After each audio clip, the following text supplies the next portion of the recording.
Yeah. Right, time up now. Go ahead, Anand. So, Namo Sakyamuni Buddha, Namo Sakyamuni Buddha, Namo Sakyamuni Buddha. Namo Sakyamuni Buddha, Namo Sakyamuni Buddha. Good. Okay. So if you are speaking at the house, what should you do? What should you tell them? How do you like whenever you do meditation, don't hold your breath. Just like breathe in and out, and every time you breathe, you like count your breath. Like you count your breath and your mind. Close your eyes, and if you get distracted, just go back to meditating. If you see a monkey mind, don't play with it. And keep your back straight and. Anthony, Emily, Georgie, Ethan, listen the cam, okay? All right. All right. Okay, show them the timer and be ready. And count. 1, 2, 3.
Ready? Yeah, time up. All right, good. And ask them. You ask them. Unmute and ask them. Aaron? 31. And how about Justin? 25. David? I just joined. Okay, then. No, Lena mine. No, wait, is Lena here? Lena. Oh yeah, Lena. 35. Jefferson. No, I'm supposed to be calling. Okay, so okay, thank you. Oliva, are you ready? Yeah. Okay, good. Yeah.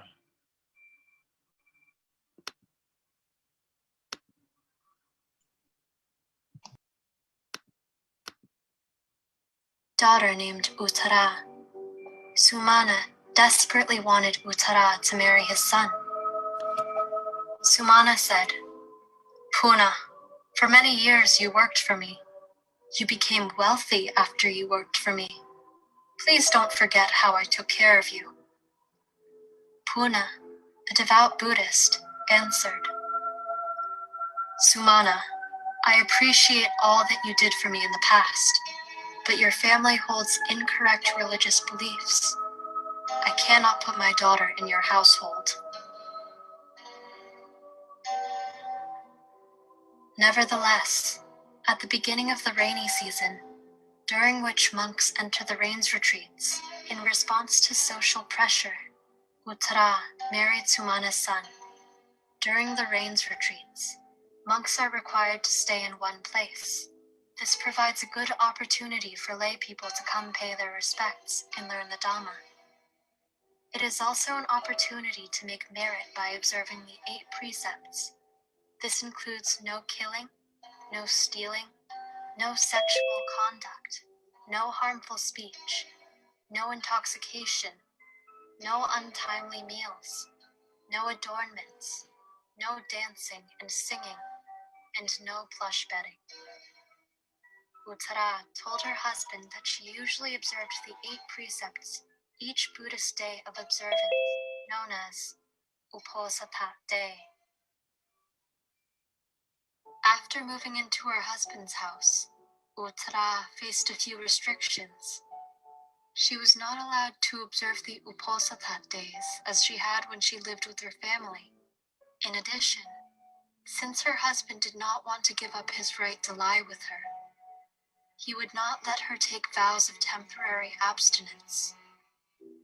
For 2.5 months, she was not allowed to go to the temple, invite the monks for alms, or go observe the Uposatha days. With only 15 days left in the rains retreat, Uttara was upset. She feared she would lose the opportunity to be close to the Buddha and his monks and make merit. Father, why have you thrown me into such a prison? It would have been better to have sold me as a slave than to have married me into a family of unbelievers. In all the time that I've been here, I have not been able to perform a single meritorious deed.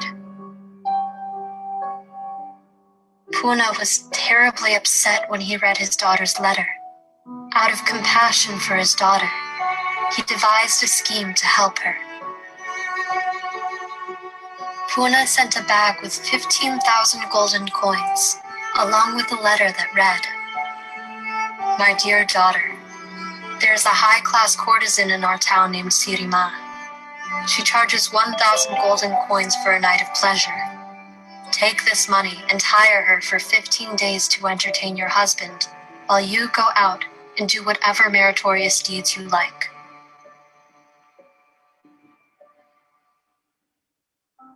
When her husband saw Sirima's beauty, he immediately agreed to Uttara's proposal.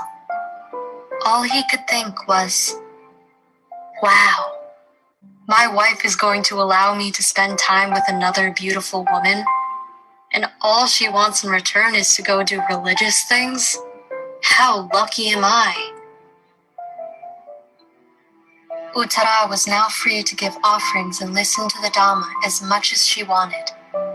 All she could think was, "Wow, I'm finally spending my time wisely. I'm lucky my husband accepted my proposal, or I would not have this opportunity. I'm lucky Sirima is available, and of such high quality that my husband did not even hesitate. And most of all, I am lucky that there is a Buddha and his splendid disciples that can teach me the Dhamma and give me an opportunity to make merit and better my karma. I am so appreciative of everyone." Uttara received this opportunity only 15 days before the end of the rains retreat. She invited the Buddha to receive alms at her house every day, and he accepted.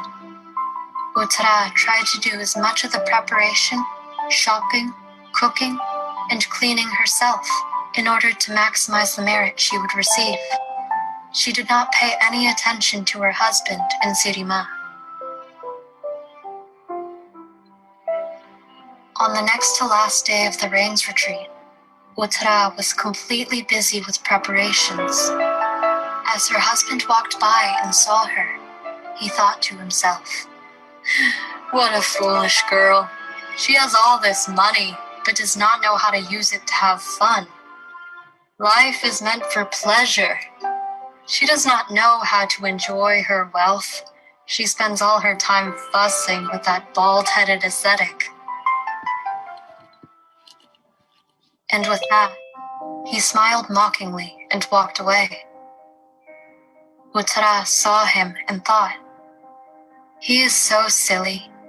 He does not know that belongings are temporary, and so is life.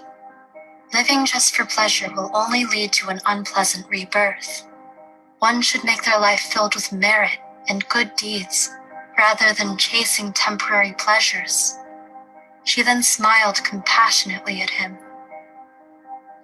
Sirima, standing not too far away, saw husband and wife smiling at one another. This infuriated her.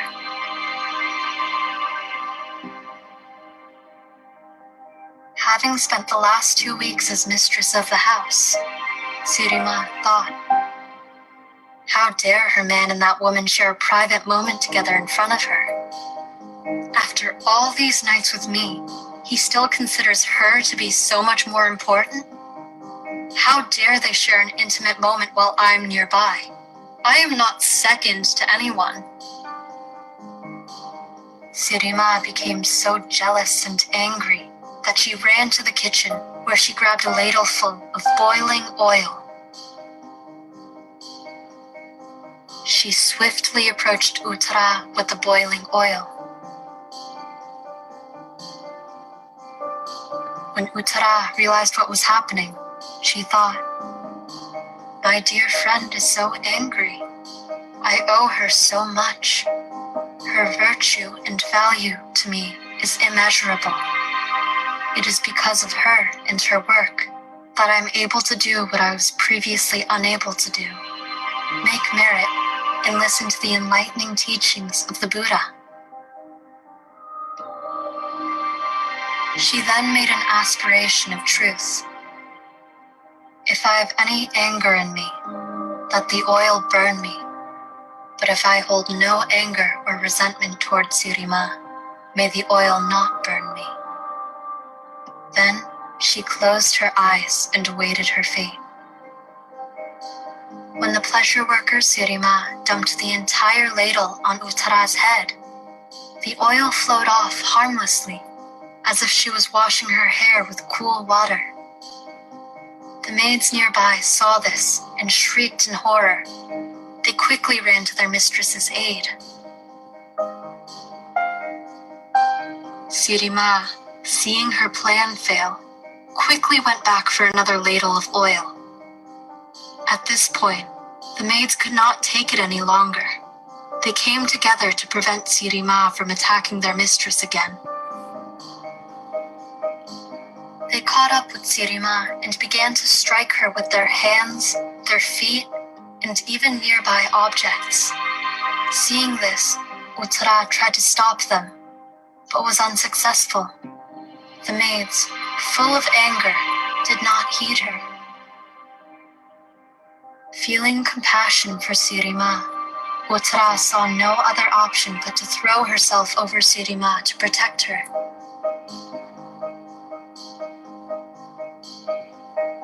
Uttara helped Sirima get up and tended to her wounds.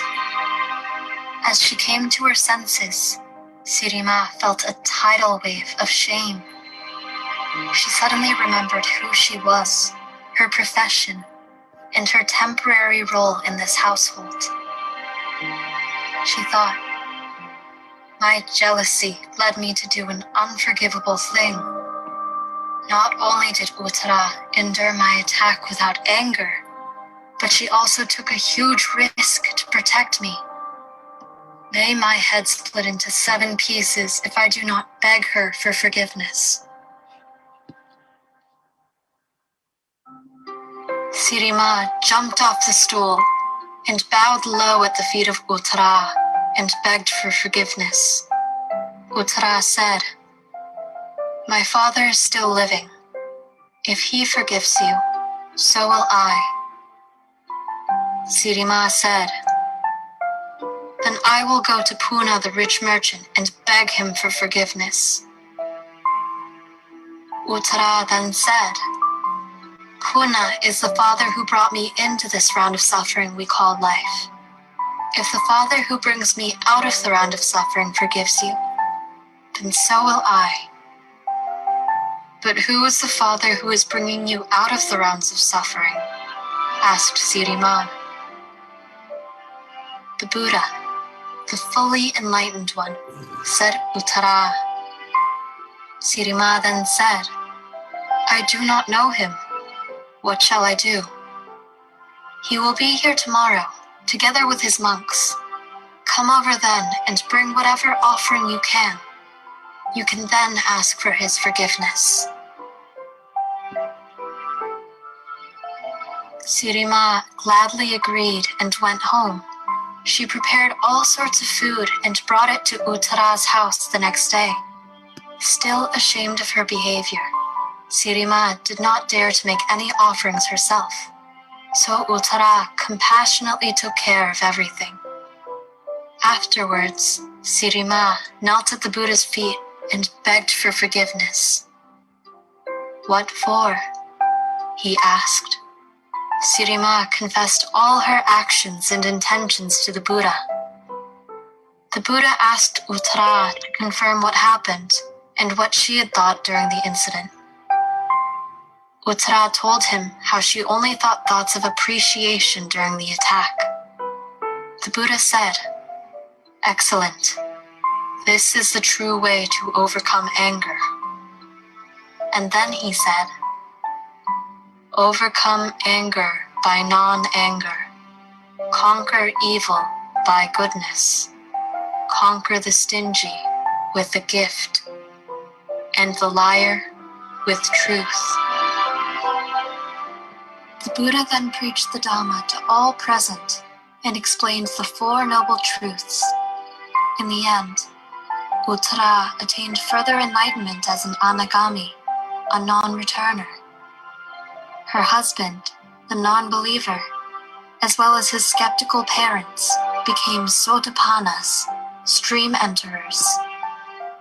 Sirima too became a sotapanna.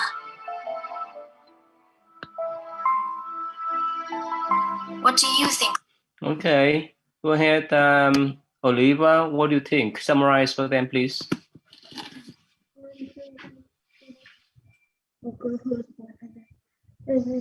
The king wanted her to Speak up, Oliva, loudly so that they can hear you. Yeah. So there was this girl, and another father wanted her to get married to his son, but her father said no because of their family's beliefs. And then one day at like the festival thingy, she married she married him, and then when she was brought to her husband's house, she was not allowed to do she wasn't allowed to make merit and like do all the good stuff to gain merit. And then she wrote a letter to her father, and then her father sent her $15,000 so that she could give it to this person who would entertain you for 1,000 coins. So she did that, and then she was able to make merit and see the Buddha and offer stuff.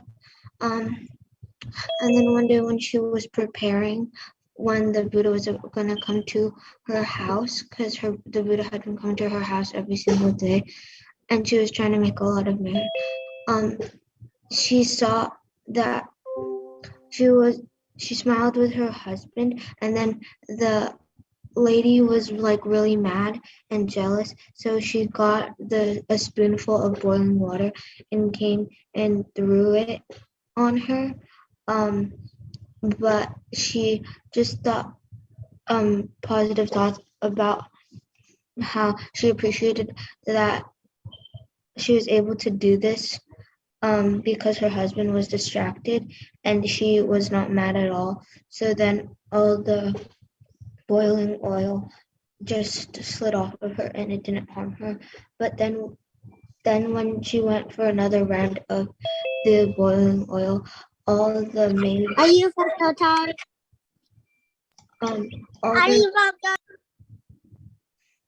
all the maids came over and attacked her, but then she protected her, and then she told her that, and the lady was really ashamed of what she did. And then she asked her for forgiveness, and the next day she made offerings to the Buddha, and then the Buddha, and then so that she could be forgiven by her and the Buddha. So then the Buddha asked what the wife had thought when she was like getting attacked, And then she said that she did not think like of any, he was not angry, and that's why she didn't get hurt. Okay. So what do you learn from this story, Alan? Don't get angry when someone does something bad to you. Okay, let's say if someone spit on your face, can you be angry or can you not be angry?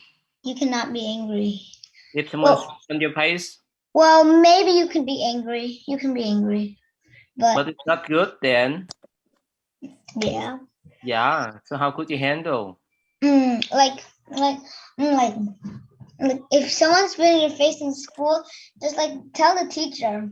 Yeah, just tell the teacher. You don't need to fight, right? How about Justin? Where's Justin, Caitlin? He's in the meeting. Justin, are you there? Yeah. So if someone spit on your face, what should you do? At least tell our parents and the teacher. Yeah.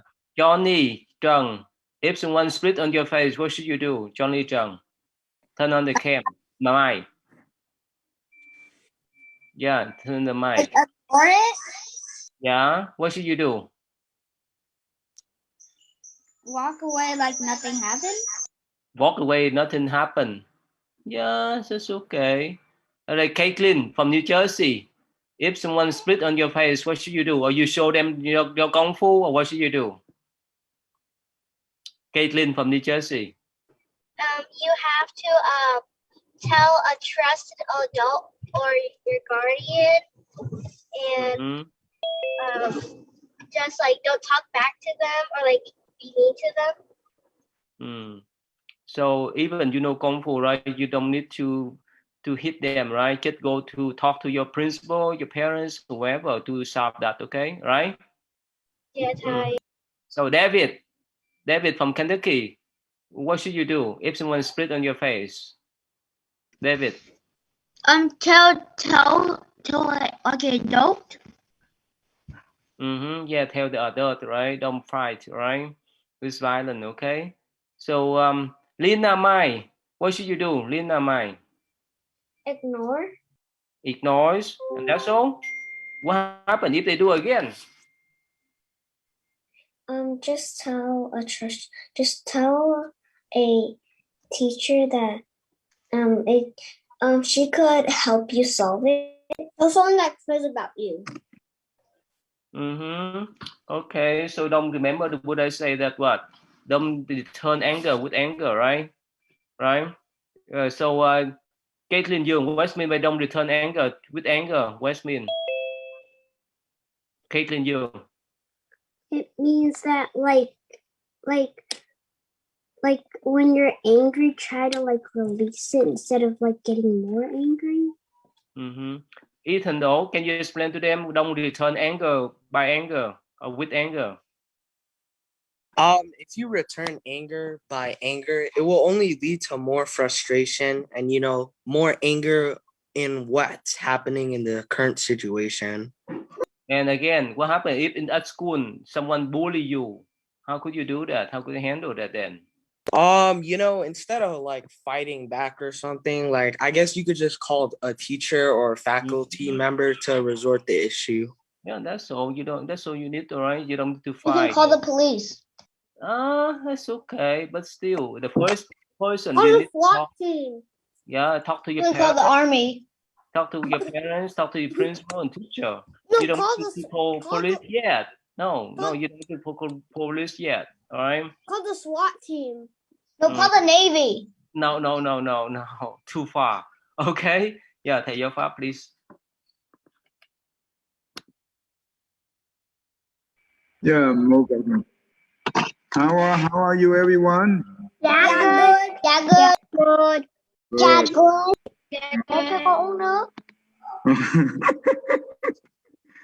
Okay, all right. We will continue on yesterday movie.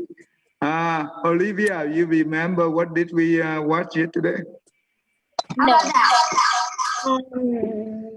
It was about those two men who were like they were like trying to find the death list, and then they found it in the Buddha.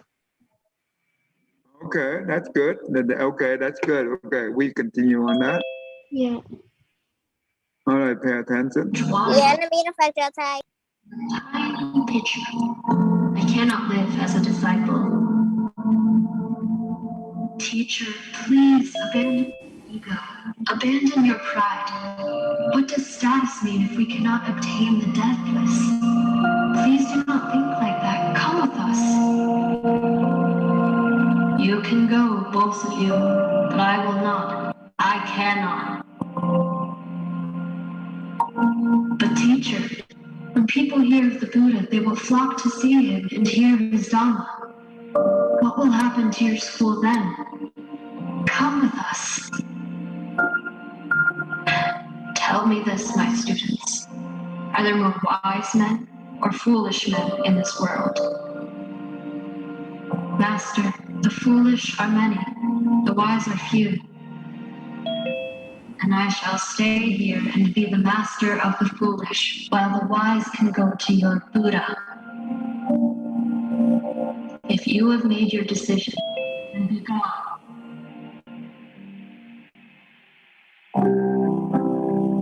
The two friends left, saying, Master, you will come to regret your pride.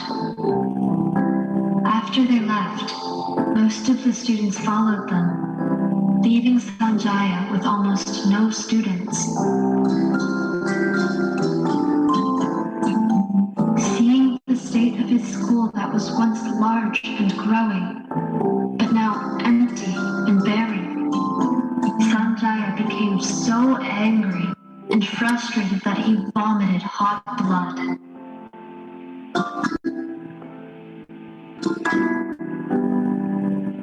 Then the two best friends, along with their group of over 1,000, quickly went to see the Buddha.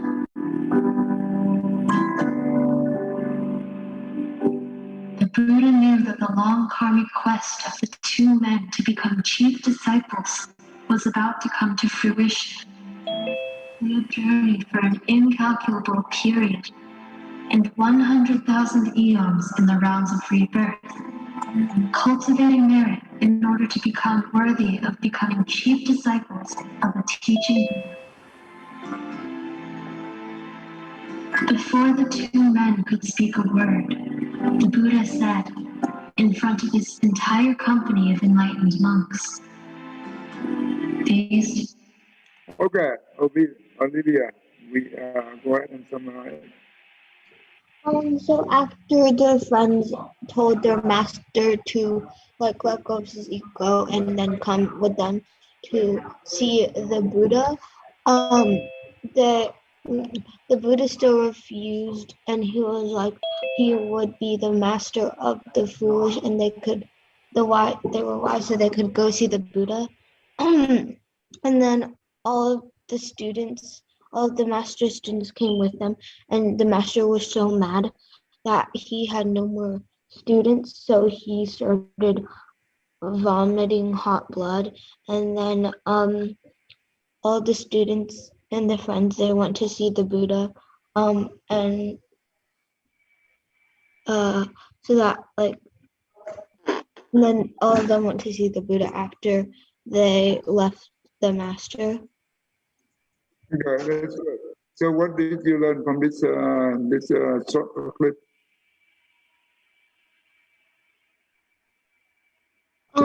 So that like you should not be mad, and like you should be wise,